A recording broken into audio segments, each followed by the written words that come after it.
are making off with Canadians' mail, and the union representing Canadian postal workers says it'll only get worse with the plan to replace door-to-door delivery with community mailboxes. Stephen Gale will be hosting a town hall meeting in Surrey next Tuesday night to give residents a chance to speak out about the coming changes at Canada Post. How can Canada Post move forward without eliminating services and raising postage? Stephen Gale is president of Local 739 of the Canadian Postal Workers. It's in the Fraser Valley, and I welcome him to the program. Good morning. Good morning, Bill. Thank you. What are you proposing to do with this meeting? Will any Canada Post management people be there? We're not expecting any Canada Post management people to attend. Our purpose of hosting the meeting is to allow the residents of Surrey to number one, hear the details of the plan and also some of the union's proposals that will help Canada Post continue to be a self-sufficient operation going forward, and to ask their questions and make their comments so we can hear what the people have to say. Do you have any sense that Canada Post is prepared to listen? We've been trying to get them to listen for a couple years now, and at this point they don't seem to be too willing to listen to the proposals we have. So what can the public do? What are the proposals that you have, and what do you expect to hear from people if they come to your meeting on Tuesday night? One of the main proposals that the unions put forward is the concept of a postal bank. It's very successful around the world in most post offices. It's very profitable, and we see it being an avenue that Canada Post can use to increase its revenues, improve services, and especially provide services for people that are underbanked, the people in small communities and the people in urban centers that maybe can't get affordable banking services. It's not about competing with the banks. It's about providing services that the banks may not be able to provide, or they provide them at a much higher cost than the people that need them can afford.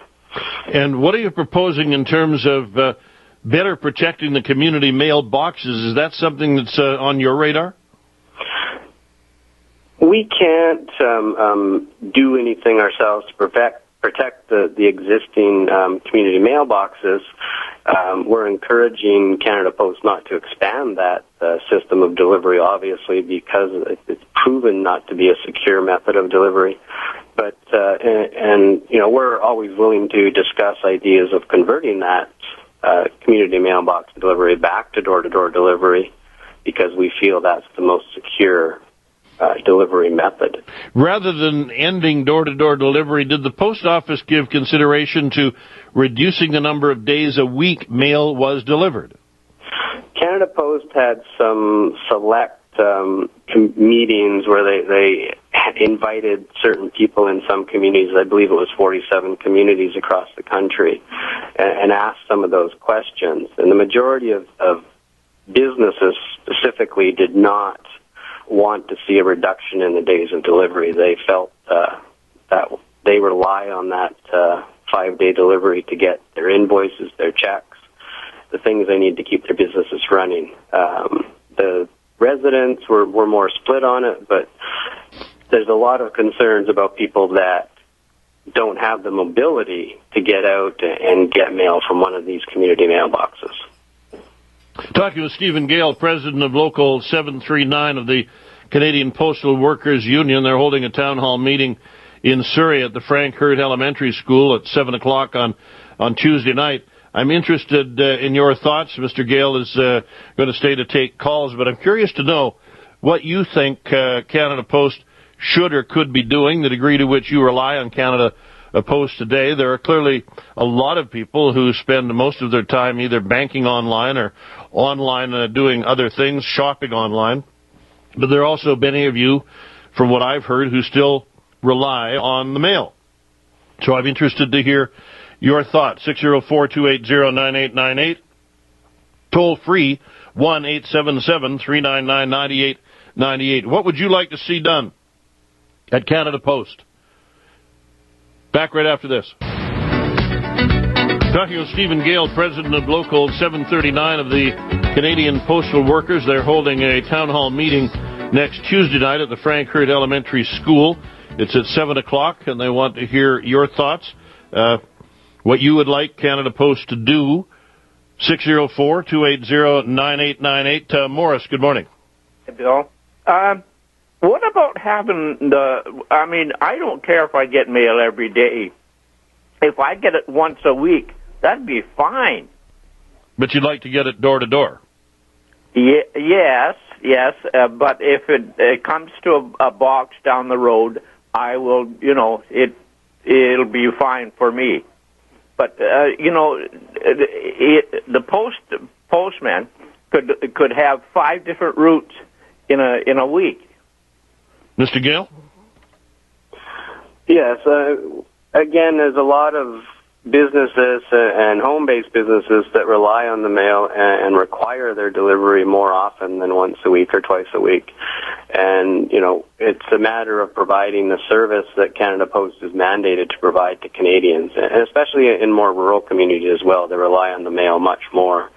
And with this increase in parcel volumes, Canada Post had a record year for delivering parcels during the Christmas season.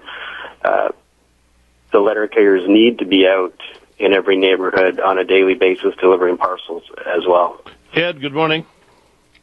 Yes, I really find it amazing about businesses wanting mail delivered every day. I mean, other jurisdictions, I understand, have gone to reduced delivery service, and I believe I would like them to quantify, if they did go back to a half day or 2 days a week, how much the cost savings would be. I believe the number would be significantly large. And I believe that your guest, being that jobs are at stake, let's face it, to restructure Canada Post, which it needs a major restructuring, is going to cost jobs. That's a fact. Any company goes through this, and Canada Post has to go through it. So you have to be able to deliver the top service at the lowest price, and right now we're not doing that. Mr. Gill? Yes. Well, Canada Post, number one, has been profitable for 17 of the last 18 years. And, of course, we are concerned about jobs, but we're also concerned about jobs not just for the sake of the union, but for the sake of the communities that rely on these steady jobs, especially resource-based communities where they have very fluctuating employment. Those communities, reliable, steady jobs are very important to them. If you see a substantial cut, it can really impact the economies of some of these resource-based communities. I'm just taking a look at the Facebook feed. So when did eliminating services become moving forward? Sounds more like moving backwards. Trinity says eliminating services and raising rates sounds like a page out of the failed BC Ferries handbook. Our mail used to get stolen on a regular basis when we had a community mailbox. If thieves couldn't get into it on the street, they'd steal the entire thing by loading it into a truck and driving off with it. The entire mail service needs to be fortified. Mr. Gale? Yeah, and we believe that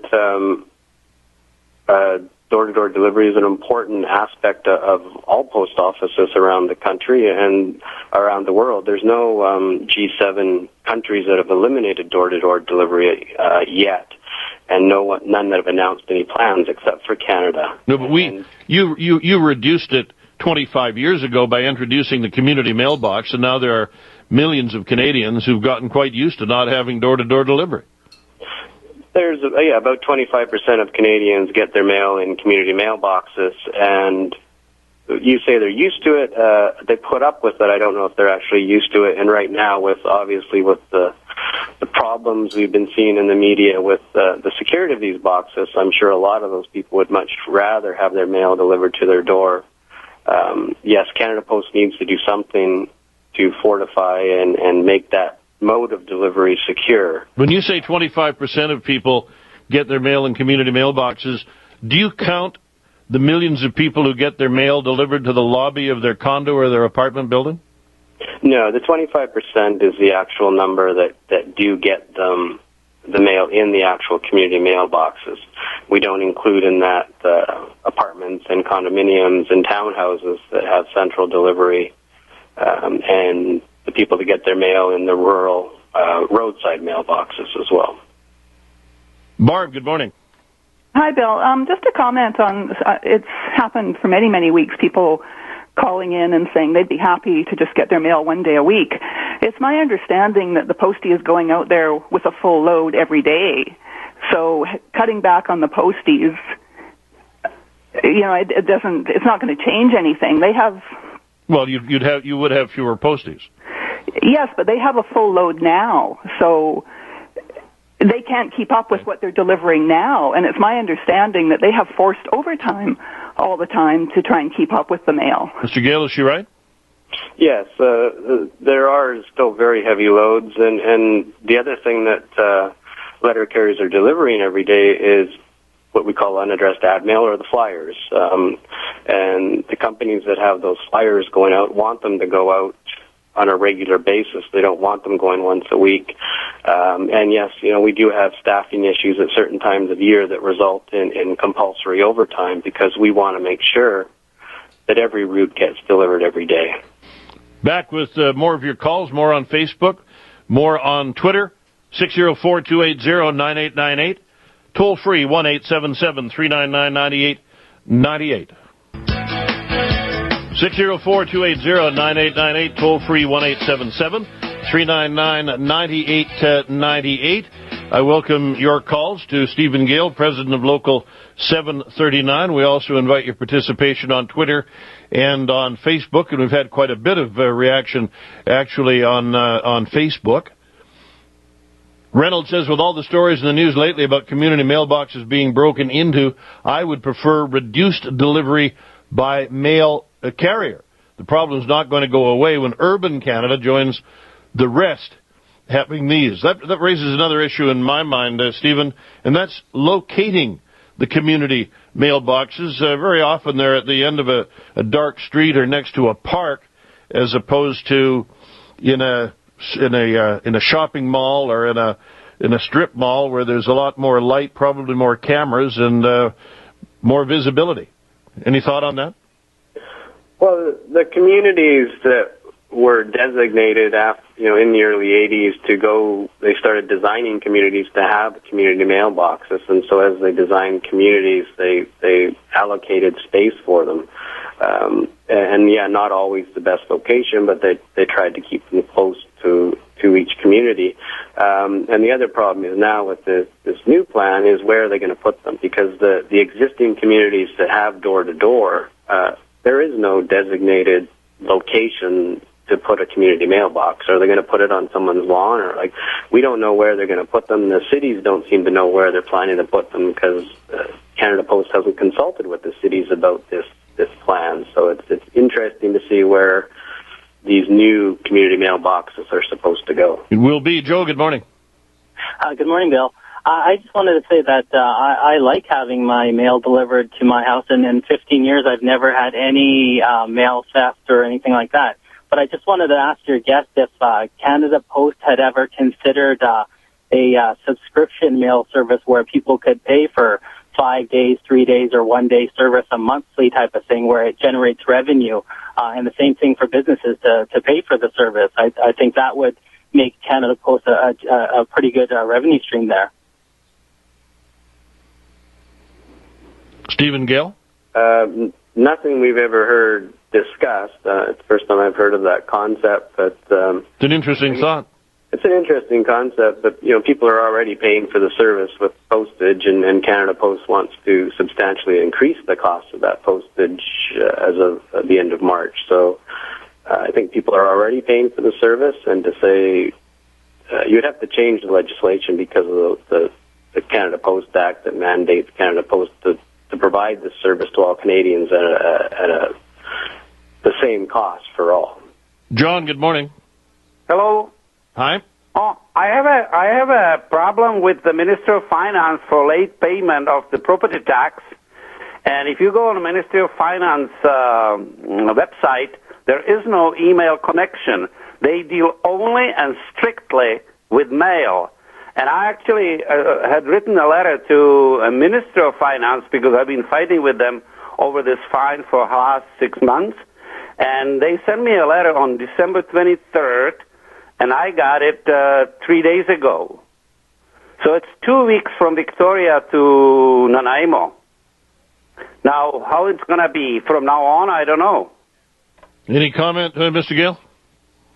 Well, there are many organizations, government and others, that do only communicate by mail.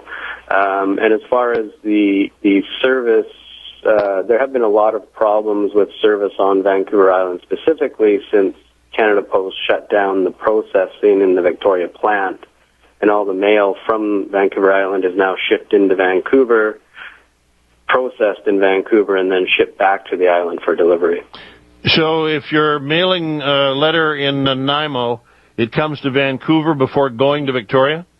Absolutely. Even if you mail a letter in Victoria going to Victoria, it goes to Vancouver and then back to Victoria. Wow. Mary, good morning. Mary, you there? Hello? Yes, go ahead. Is this Mary? I hope so. Oh, yeah. Okay, no, Bill, I think I'd like to say just to leave it as it is. Well, a lot of people might like that, including, I'm sure, Mr. Gale, but it doesn't appear that that's an option, Stephen Gale. We believe it still is an option. This is a plan that Canada Post has announced. The union is doing everything we can to, number one, right now, engage the public. That's why we're having these town hall meetings all across the country. We want to get the public out talking about it. We want them to know the facts, and we want them to be engaged and talk to their members of parliament and have the government put pressure on Canada Post to come up with another solution to their... How many people can you accommodate on Tuesday night? The room we're in holds 240 people. Going to be interesting to see what kind of a turnout you get. It will be. We're hoping that people will come out and they'll have a lot to say, and we're going to hear everybody that wants to make comments. That's the whole purpose of a town hall meeting. 7 o'clock, the Frank Hurt Elementary School in Surrey. You're with Bill Good on the Chorus Radio Network. We break for the news to the top of the hour.